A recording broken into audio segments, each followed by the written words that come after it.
सुंदरवन जंगल में बहुत सारे पशु पक्षी मिलजुल कर रहा करते थे। उसी जंगल में लाडो नाम की चिड़िया अपने 2 बच्चों के साथ रहती थी। लाडो बहुत मेहनती और दयालु चिड़िया थी। दिन होते ही अनाज की खोज में जाना और शाम होते ही वापस आकर अपने भूखे बच्चों को खिलाना, यही लाडो का काम था। उसके पड़ोस में ही बुलबुल चिड़िया रहती थी। उसके भी 2 बच्चे थे। उसका घर मिट्टी का था, उस वजह से उसे गर्मी के मौसम से बड़ी राहत मिलती थी। चलो बच्चों, अब नहाने का समय हो चुका है। चलो चलो नहाने। नहीं मम्मी, हमें नहीं नहाना। हम घर से बाहर कहीं भी नहीं जाते, फिर भी आप हमें रोज रोज नहलाती हो। अरे बच्चों, तुम दिन भर खेलते रहते हो, इस वजह से तुम गंदे हो जाते हो। अगर रोज नहीं नहाओगे तो तुम्हारे पंखों से बदबू आने लगेगी। बुलबुल के बच्चों को नहाना पसंद नहीं था, फिर भी बुलबुल उनको जबरदस्ती से नहलाती थी। बुलबुल ने अपने बच्चों को नहलाया और उनको घर के ऊपर सूखने के लिए बाहर खड़ा कर दिया। चलो, अब मेरे काम का समय शुरू हो जाएगा। जंगल के पंछी एक एक करके मेरे स्विमिंग पूल में नहाने आएंगे। बुलबुल बहन, क्या मैं मेरे बच्चों को नहलाऊं? हाँ हाँ, क्यों नहीं, पर तुम्हें पता है ना, एक बच्चे को एक बेरी। हाँ हाँ, मुझे मालूम है। ये लो 2 बेरियां। रानो भी अपने बच्चों को नहलाने लगी। एक एक करके जंगल के सारे पंछियों ने अपने अपने बच्चों को नहलाया। लाडो भी अपने बच्चों को नहलाना चाहती थी। वो बुलबुल के पास चली आती है। बोलो लाडो, क्या काम है? बुलबुल बहन, मुझे भी मेरे बच्चों को नहलाना है। हाँ हाँ, क्यों नहीं, लाओ फिर 2 बेरियां। अभी तो मेरे पास बेरिया नहीं है बहन, जब मैं पहाड़ी इलाकों में जाऊंगी तब बेरिया लेकर आऊंगी और तुम्हें दे दूंगी। नहीं नहीं, ऐसा नहीं चलेगा। बेरिया नहीं तो स्विमिंग पूल में एंट्री भी नहीं। ठीक है बच्चों, चलो।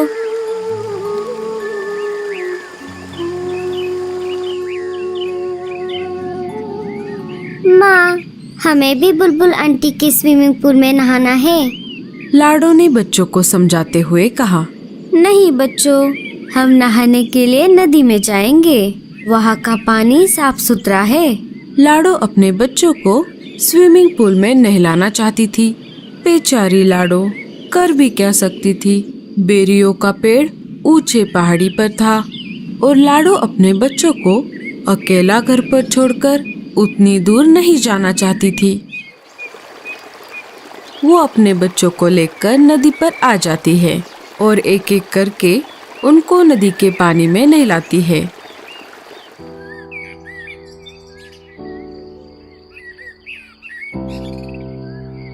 अरे लाडो, ऐसे उदास क्यों बैठी हो? क्या कुछ परेशानी है? अरे नहीं कालू भैया, ऐसी कोई बात नहीं है। सोनू मोनू को बुलबुल चिड़िया के स्विमिंग पूल में नहाने की बहुत इच्छा है, लेकिन वो नहाने के बदले बेरियों की मांग कर रही है और अभी तो मेरे पास बेरिया नहीं है। बेरिया लाने के लिए मुझे ऊंचे पहाड़ी पर जाना होगा, पर मैं मेरे बच्चों को घर पर अकेला छोड़कर उतनी दूर नहीं जा सकती। बस इतनी सी बात? मैं हूँ ना, मैं पहाड़ी इलाकों में जाकर बेरिया ले आऊंगा। बड़े आए जाने वाले। क्यों जी, आपके पास कोई दूसरा काम नहीं है क्या? ना बीवी है ना बच्चे। आप एक काम करो, सारे पंछियों के काम फोकट में करो। अरे गोरी, मैं तो ऐसे ही कह रहा था। मैं पहाड़ी इलाकों में जाता रहता हूँ ना, इसीलिए मैंने ऐसा कहा। तुम भी ना गोरी। बहुत दिनों से जग्गू सेब मांग रहा है, क्या आपने लाकर दिया? कोई जरूरत नहीं है किसी की मदद करने की। अब सीधा मेरे साथ घर चलो। कालू कौवा वहाँ से चला जाता है।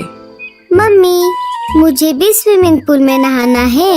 अरे जग्गू, तुझे नहाने की कोई जरूरत नहीं है, तू तो वैसे भी साफ सुथरा है। लाडो उदास बैठी थी कि तभी वहाँ पर भूरा कौवा आ जाता है। भूरे ने सारी बात सुन ली थी। लाडो, तुम परेशान क्यों होती हो? मैंने अभी अभी सब सुन लिया है। तुम एक काम क्यों नहीं करती? मैं तुम्हारी बच्चों की देखभाल करता हूँ। तुम पहाड़ी इलाकों में जाकर बेरिया लेकर आओ।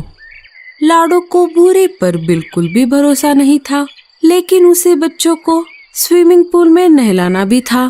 फिर भी लाडो ने भूरे से पूछा, लेकिन तुम मेरी मदद क्यों कर रहे हो? अरे, मैं भी बहुत दिनों से बेरिया खाने की सोच रहा हूँ। तुम आते समय मेरे लिए भी बेरिया लेकर आना। अच्छा, ठीक है, तो मैं चलती हूँ। तुम मेरे बच्चों का ध्यान रखना।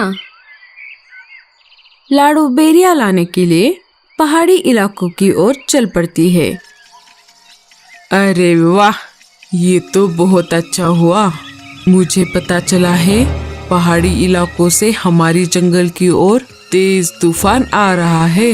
मुझे नहीं लगता कि लाडो उस तेज तूफान में बच पाएगी। फिर मैं इन दो बच्चों को घर से बाहर फेंक दूंगा। लाडो के जाते ही भूरा बच्चों को घोंसले से बाहर निकाल देता है और घोंसले का दरवाजा लगा लेता है। बच्चे अपनी माँ की याद में रोने लगते हैं। इधर लाडो जैसे तैसे करके आगे बढ़ती रही। वैसे ही तेज हवा भी बढ़ने लगी। लगता है इस तेज तूफान में मैं उड़ नहीं पाऊंगी। लाडो चिड़िया हार मानने वालों में से नहीं थी।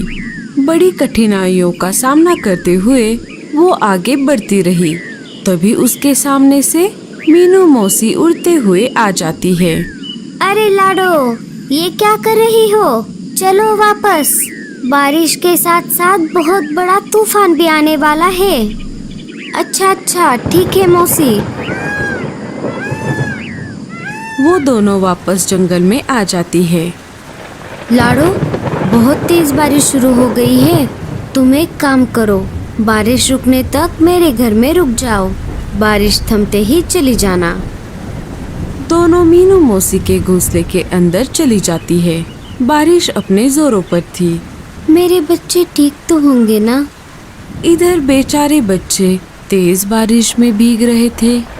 वो दोनों एक पेड़ की डाली पर बैठ जाते हैं, जहाँ पर कम बारिश का पानी आ रहा था।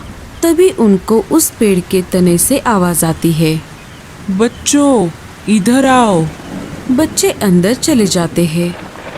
इधर भूरा कौवा मजे में घोड़े बेचकर सो रहा था। तभी एक तेज हवा का झोंका आ जाता है और भूरे कौवे का घोंसला पानी में गिर जाता है। भूरा घर का दरवाजा खोल नहीं पाता और वो डूब जाता है। थोड़ी देर बाद बारिश कम हो जाती है। लाडो वापस अपने बच्चों को देखने उसके घोंसले की तरफ आ जाती है और देखती है तो क्या, उसका घोंसला तो वहाँ पर नहीं था। वो सब तरफ खोज करने लगती है। तभी उसे बुलबुल चिड़िया मिट्टी में दबी हुई दिखाई देती है। लाडो, मुझे बचाओ। मेरा मिट्टी का घर बारिश में गल गया और मैं मिट्टी में धंस गई। अपनी जान की परवाह न करते हुए लाडो बुलबुल चिड़िया को गीली मिट्टी से बाहर निकालती है। लाडो, मुझे माफ कर दो। मैंने तुम्हारे साथ बहुत बुरा बर्ताव किया। लाडो बुलबुल को कुछ न बोलते हुए अपने बच्चों को खोजने लगी। तभी पेड़ के तने से बच्चे बाहर आ गए और अपनी माँ को पुकारने लगे, माँ, हम यहाँ पर हैं। लाडो अपने बच्चों को देखकर बहुत खुश हो गई। अरे मेरे बच्चों, तुम कहाँ पर गए थे? माँ, आपके जाते ही उस भूरे अंकल ने हमें घर से बाहर निकाला था और हम यहाँ पर आ गए थे। हमें इन बूढ़ी दादी ने बचाया। माँ जी, आपका बहुत बहुत धन्यवाद। अगर आप मेरे बच्चों को आसरा ना देती तो मेरे बच्चे इस तेज बारिश को सह नहीं पाते। कुछ दिन गुजर जाते हैं। फिर एक दिन सारे पंछी मिलकर जंगल के बीचों बीच खुले मैदान में एक बड़ा सा स्विमिंग पूल बना देते हैं जिसमें वो रोज नहाने लगते हैं। दोस्तों, आपको स्विमिंग पूल में नहाना अच्छा लगता है या नदी में? हमें कमेंट्स में जरूर बताना। और स्टोरी अच्छी लगे तो लाइक, शेयर और सब्सक्राइब जरूर करना।